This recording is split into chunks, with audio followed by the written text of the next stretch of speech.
Sa kaugnay na balita, nagbabala ang otoridad sa mga residenteng nakatira sa palibot ng Bulkang Taal at maging sa mga residente sa mga kalapit bayan na apektado ng volcanic smog o VAG sa masamang epekto nito sa kalusugan.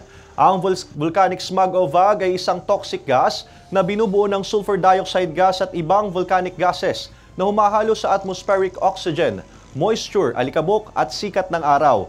Ito ay nagreresulta sa hazy mixture o ang napapansing paglabo ng kapaligiran kapag ito ay laganap sa isang lugar. Ang labis na pagka-expose sa VAG ay posibleng magdulot ng pagkairita sa mata, lalamunan at sa respiratory tract. At para maprotektahan ang sarili mula sa epekto ng volcanic smog, payo ng otoridad na manatili sa loob ng bahay at isara ang mga pinto at bintana. Gumamit ng N95 face mask o gas mask. Uminom na maraming tubig upang maibsan ang iritasyon o paninikip ng daluyan ng paghinga at magpatingin agad sa doktor o sa barangay health unit kung kinakailangan.